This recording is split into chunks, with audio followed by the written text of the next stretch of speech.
2024년도 우리 고난주간 새벽기도의 주제는 고난을 다시 생각하기입니다. 우리는 고난을 생각하면 가장 먼저 무슨 생각을 합니까? 징계, 채찍, 매, 버림받음, 무관심, 심판, 이런 부정적인 측면에서 고난을 생각합니다. 고난이라는 문제가 저와 여러분의 인생에 언제나 부정적인 요소로만 작용하는 것일까요? 수많은 성경의 인물들이, 수많은 그리스도인들이, 수많은 신학자들이 고난의 문제를 두고 씨름해 왔습니다. 사변적인 씨름이 아니라 역사 내적인 고난, 실제의 삶에 찾아온 실존적인 고난의 문제로 일생을 씨름했습니다. 씨름 선수만 모래판에서 씨름하는 것이 아니죠. 어떻게 보면 천하장사 이만기 씨도 실제 인생에 닥친 인생의 고난의 문제와의 씨름에서는 천하장사일까요? 아마 그도 그의 인생의 고난의 문제와의 씨름에서는 천하장사 아니지 싶습니다. 참 고난의 문제가 만만치가 않아요. 나치 히틀러 치하의 억압과 살상 그 불의에 항거하다 순교한 이 보네퍼 목사는 고난의 문제를 인간의 문제만으로 보지 않았습니다. 여러분 누구도 고난을 당하실까요? 보네퍼만 그런 게 아니라 우리가 성경을 깊이 들여다보면 우리의 고난의 그 근저 뿌리에는 누구의 고난이 있을까요? 그는 보네퍼는 이런 얘기를 했어요. 고난 당하시는 하나님만이 다양한 이유로 고난 당하는 우리 인간 군상에게 인간을 도우실 수 있다. 굉장히 역설적인 표현이잖아요. 우리 인간이 고난을 당하기 이전에 누가 먼저 고난을 당하고 계시는가? 하나님께서 우리의 고난 때문에, 우리 인간의 이런 죄상 때문에 먼저 고난 당하고 계신다는 겁니다. 어마어마한 얘기예요. 여러분 자식이 어떤 잘못으로 또는 게으르거나 다양한 문제로 고난을 당할 때 부모의 마음이 편하십니까? 부모의 아픔이 어쩌면 더 복합적인 아픔일 수가 있어요. 그 자식을 낳고 기르고 젖먹이고 그래온 자식 아닙니까? 그 자식의 아픔은 어찌 보면 자식의 그 자기의 고난보다 부모의 아픔이 더 클 수가 있어요. 여러분 하나님이 전능하시다 그런 얘기를 우리는 고백하는데 하나님은 저와 여러분 우리 인간의 고난, 이 고통의 문제에 대해서 마치 불교에서 말하는 무념무상, 없을 무자 생각할 염자, 없을 무자 생각할 상자, 모든 상념에서 벗어난 무아, 자기 존재 없음, 이 무아의 경지나 모든 번뇌에서 생로병사, 이걸 불교에서는 인간에게 있는 네 가지 고통이다, 고다 이렇게 말하잖아요. 또 108번뇌도 얘기합니다. 거기에서 벗어나 해탈의 경지에 계신 그런 하나님이실까? 불교에서는 생로병사 사고와 108번뇌를 벗어나 해탈의 경지에 이르러야 부처가 된다 이렇게 말하고 있어요. 그래야 성불한다 그래요. 뭐 무소유 뭐 이런 얘기도 하는데, 여러분 우리 하나님 그런 하나님이실까요? 아니에요.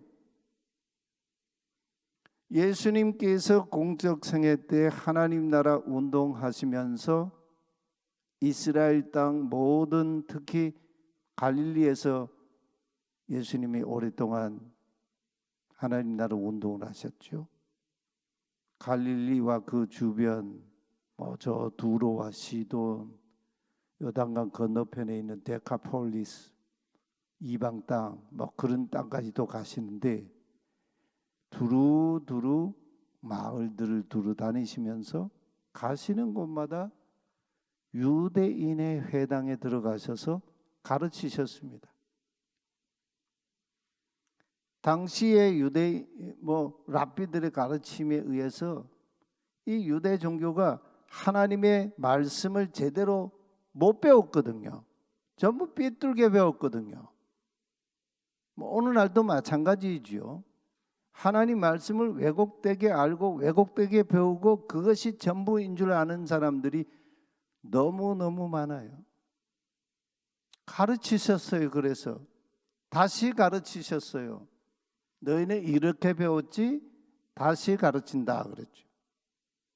그 다음에 하나님 나라의 복음을 선포하셨다. 이 세상 나라가 아니고 하나님 나라의 복음. 이 하나님 나라는 우리가 지금 보고 있는 이 창세기 3장, 2장, 1장, 여기 하나님 창조와 타락이라고 하는 이 에덴 동산 내러티브가 있는데, 거기에 하나님이 첫 창조의 그 완벽한 보시기에 좋았더라, 심히 좋았더라. 바로 이 창조 세계의 그 하나님 나라를 회복하는 복음을 선포하시고, 그리고 온갖 질병과 온갖 아픔을 고쳐주셨다. 그런데 여러분, 그러실 때마다 예수님은 자기에게 찾아오는 무리 군중들을 보시면서 그때마다 불쌍히 여기셨다. 여기 불쌍히 여기시다 하는 이 동사 스플랑크 니조마이라고 하는 동사인데, 이 동사가요, 어쩔 줄 몰라 하면서 마음이 애간장이 막 그냥 다 끊어지는 그런 이 주님의 아픔을 느끼셨다는 거예요. 왜냐하면 무리가 목자 없는 양같이 바른 길로, 의의 길로, 하나님 나라의 길로, 생명의 길로, 삶의 길로 이끄는 목자가 없이 죽음의 길로, 그릇된 길로, 무거운 멍에의 길로 가고 있었기 때문이라는 거죠. 예수님이 더 적극적으로 당신에게 나오는 무리, 병자, 아픈 사람들보다 먼저 더 아프셨다는 거예요. 고통을 받으셨다는 거예요. 20세기에 지금도 그러지만 위대한 신학자인 윌리 몰트만이 2차 대전, 3차 대전은 아직 역사에 없지만 국지전들이 지금도 우리 전쟁 때문에 기도도 하는데, 2차 대전 당시 그 전쟁의 한복판에서 그 말할 수 없는 인간의 살상, 억울한 죽음, 억울한 그런 이 그냥 죽이는 거죠. 이런 이 전쟁에 참혹한 그 현장에서 하나님께 절규했지요. 무법적인 살상과 아비규환 전쟁터에서 절망이 됐어요. 절망. 그때 그 역사 속에 그는 던진 질문이, 하나님, 당신은 어디 계십니까? 역으로 질문을 했어요. 창세기 3장에는 범죄한 아담을 하나님이 내가 어디에 있느냐 하나님이 찾으셨잖아요. 역사의 그 죄의 그 이 현장 한복판에서 하나님 어디 계십니까? 야, 이 엄청난 질문이에요, 이게. 그때 그가 발견한 하나님이 계신 곳은요, 십자가에 달리신 하나님의 고통, 하나님의 죽음의 자리였어요. 이 놀라운 역사 아니에요. 여기서 신학의 반전이 왔어요. 십자가에 달리신 하나님, 그 하나님으로부터 희망의 신학을 얘기하고 희망을 얘기할 수 있게 돼요. 오늘 우리는 절망이 아니고 십자가에 달리신 하나님 예수 그리스도 안에서 희망을 얘기할 수 있는 자들. 하나님 아버지는 아들이신 그리스도 예수의 순환, 십자가에 달리신 하나님 안에서 우리 인간이 겪는 고통, 고난의 문제를 하나님 아버지 자신의 고난으로 받아들이신다. 이 하나님이 우리가 믿는 하나님이에요. 왜 그러십니까? 하나님의 긍휼하신 사랑 때문에. 하나님의 창조도요, 하나님의 사랑 때문에 창조하신 거예요. 하나님의 신실하심 때문에 창조하신 거예요. 하나님의 자비하심 때문에. 여러분, 어제 아침에 잠깐 말씀드렸지만 우리가 창세기 3장의 인간의 범죄, 하나님의 찾아오심, 하나님의 말거심, 하아담, 하아담, 하아담, 아무리 불러도 아담이 대답을 안 해요. 그래서 하나님이 질문을 하잖아요. 내가 어디 있느냐? 몰라서 묻는 질문이 아니죠. 너의 실존이 뭐냐? 질문하는 거 아니에요.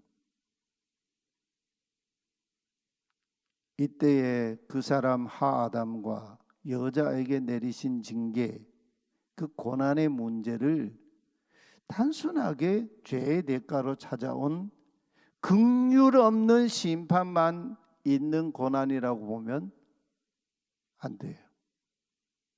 그래서 우리는 고난을 다시 생각하는 거예요. 내 인생에 찾아오는 고난에는 뭐가 더 클까요? 고난의 고통이 클까요? 그 고난 속에 함께 계신 하나님의 고난과 하나님의 그 아픔이 더 크실까요?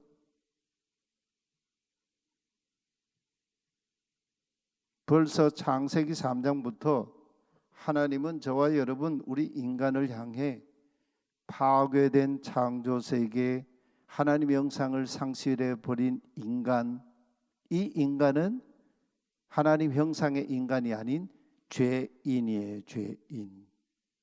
Sinful man. 리얼 맨이 아니에요. 참 인간이 아니에요. 그래서 참 인간으로 오신 예수 그리스도가 우리의 죄의 문제를 해결하기 위해 고난당하시는, 이 복음은 어마어마한 역설이에요. 이 죄인으로 인한 누구의 고통, 누구의 고난을 먼저 발견해야 할까요? 바로 이 문제가 고난을 대하는 우리의 자세예요. 하나님의 고통, 하나님의 고난입니다. 이걸 읽어내지 못하면 성경을 제대로 읽는 게 아닌 거죠. 껍데기로 읽는 거죠. 범죄한 그 사람 하아담에게 찾아오신 하나님, 하아담, 하아담, 하아담 아무리 불러도 대답하지 않으니까 내가 어디 있느냐 질문을 하시는 거죠. 그리고 또 하나님이 질문하시죠. 누가 너의 벗었음을 내게 알게 하였느냐? 그 이유가 내가 내게 먹지 말라고 명한 그 나무의 열매를 내가 먹었느냐? 하나님이 바로 그 문제의 본질을 바로 그냥 말씀하셔요.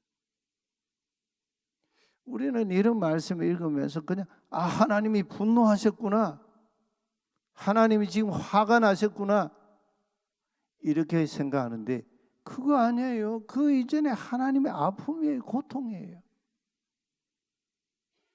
만약에 하나님의 분노와 하나님의 이 화가 이 창세기 3장의 전부라면 우리 인간은 없어요. 하나님의 고난입니다. 이미 하나님의 말씀이 무너진 그 사람 아담 좀 보십시오. 이게 할 말입니까? 12절에 보면 아담이 이르되 하나님이 저와 함께 살라고 짝지어 주신 여자 주셔서 나와 함께 있게 하신 그 여자 관사를 붙였어요. 아담이요. 하나님이 내게 짝지어 주신 함께 살려고 짝지어 준 바로 그 여자가 나무의 열매를 저에게 주기에 제가 그것을 먹었을 뿐입니다. 야, 참 초라해요. 본래 하나님께서 아담을요 이런 수준의 사람으로 창조하지 않으셨어요. 아담은 지혜 있는 사람입니다. 하나님 창조하신 모든 피조물에게 이름을 붙일 수 있는 그런 지혜가 있었어요. 이건 탁월한 지혜예요. 이름은 존재 규명 아닙니까? 여러분 사자 이렇게 사자 이름 뭐 사자 개인의 이름은 없지만 사자 이러면 사자가 딱 우리 생각과 우리의 이해 범주에 딱 들어오지요. 사자는 사자예요. 이 아담이 붙인 이름이에요. 어마어마한 이름이에요. 아담의 지혜, 아담의 생각하는 수준 놀라운데 근데 이게 뭡니까 이게?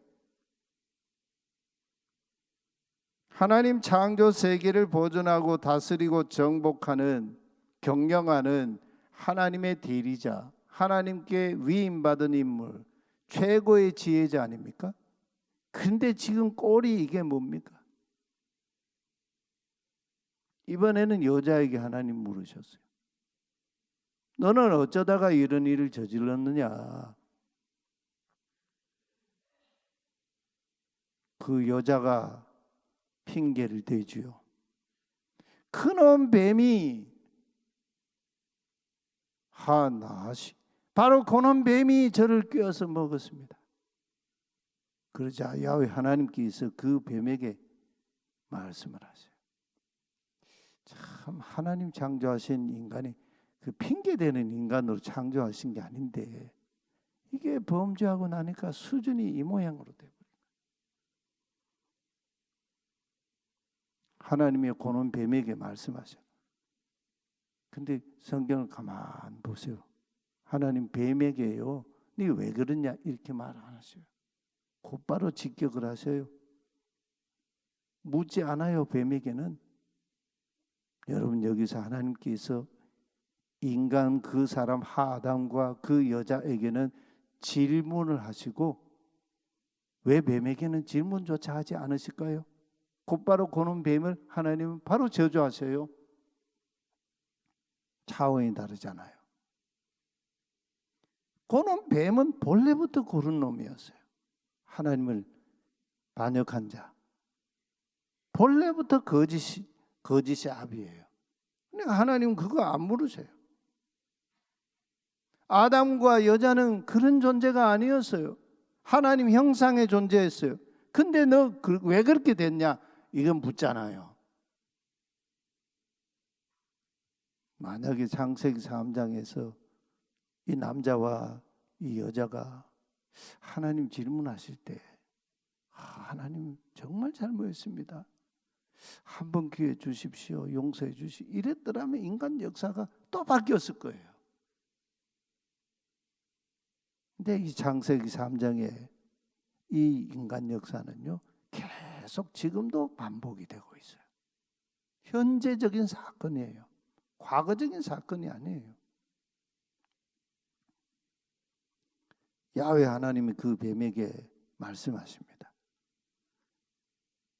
내가 이렇게 하였으니 내가 모든 가축과 들의 모든 짐승 가운데. 우리 성경에는 보다 비교급으로 번역했는데 원어의 뜻은 그런 비교급이 아니고요. 모든 짐승 가운데 더욱 저주를 받아 배로 기어다니고 살아있는 동안 흙을 먹을지니라.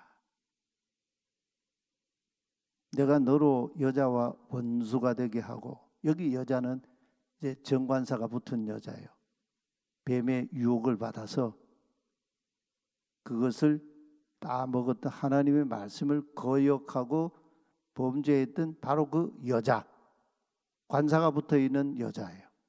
그 여자와 원수가 되게 하고, 너 뱀의 후손도 그 여자의 후손과 원수가 되게 하리니, 그 여자의 후손은 내 머리를 내리칠 것이요 너는 그의 발꿈치를 상하게 할 것이니라 하셨습니다.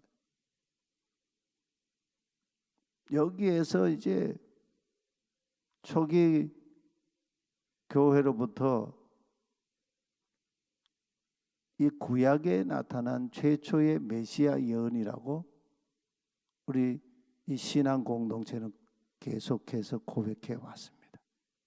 그 얘기는 지금 오늘 할 수가 없고요. 그리고 그 여자에게는 이렇게 말씀하십니다. 내가 너에게 임신하는 고통을 크게 더할 것이니 너는 고통을 참으며 겪으며 자식을 낳을 것이다. 그리고 또 뭐라 그러시냐면 내가 앞으로도 선과 악의 지식나무 그 사건처럼 여자가 남편에게, 여자가 주도적으로 그 문제에 끼어들어 가지고 남편에게 또 줬잖아요. 그런 방식으로 남편을 지배하려고 하겠지만 도리어 남편이 너를 다스릴 것이니라. 이게 무슨 얘기예요? 갈등 관계, 충돌 관계가 되어버렸다는 말씀이죠. 그리고 맨 나중에 이제 하나님이 아담에게 말씀하십니다. 내가 내 아내의 말을 듣고서 내가 너에게 일찍이 먹지 말라고 한 그 나무의 열매를 따 먹었으니 이제 땅이 너 때문에 저주를 받을 것이다. 너는 죽는 날까지, 죽도록 이렇게 표현했는데 죽는 날까지 수고 고생을 하여야만 땅에서 나는 것을 먹을 수 있을 것이다. 하나님이 남자에게, 아담에게 이렇게 저주하셨어요. 여기서 뭘 봅니까? 하나님 창조하신 피조 세계의 모든 관계가 인간의 범죄로 연쇄적으로 다 이것이 뒤엉키고 말았습니다. 여러분, 자동차가 도로를 달리는 자동차가 신호도 잘 지키고 속도도 지키고 주변 이 자동차, 사람, 모든 이 도로에 있는 많은 것들, 이런 것들 다 보면서 정상적으로 운행하면 아무 문제가 없지요. 근데 한 사람이 잘못해가지고 사고를 덜컥 내면 그 주변이 다 아수라장이 돼버려요. 연쇄적으로 그냥 그 일대가 그냥 교통 마비가 되고 그 도로를 이용할 수 없게 돼요. 그런 상황이 온 겁니다. 언제까지요? 죽을 때까지. 피조 세계도 인간의 범죄로 저주를 받았습니다. 그래서 로마서 8장에 보면 사도 바울이 피조 세계가 탄식한다고 그러잖아요. 언제까지요? 하나님의 아들들이 나타나기까지. 그 하나님의 아들들이 누굽니까? 완벽한 하나님의 형상의 회복된 아들들이 나타나기까지. 그때는요, 종말적인 하나님 나라에서 가능한 거예요. 그때까지 피조 세계도 탄식하고 있다. 이 바울이 로마서 8장 얘기는요, 창세기 3장을 그냥 확 꿰뚫고 있는 얘기예요. 하나님의 아들들이 나타나기를 기대한다고 했습니다. 우린 여기서 산상수훈의 예수님 말씀에 너희는 이방인들처럼 하나님 나라 아닌 하나님 불신하고 무시하고 사는 그런 이 세속 나라에 속한 이방인들처럼 무엇을 먹을까 입을까 마실까 염려하지 말라. 그 대신 먼저 하나님의 나라를 구하라. 하나님 나라는 하나님의 통치, 하나님의 말씀이 성취되는 그 나라, 약속의 땅이 바로 그런 나라 아닙니까? 그 나라를 먼저 구하라. 그리고 하나님의 정의를 먼저 구하라. 첫 창조 세계의 그 질서 회복을 먼저 구하라.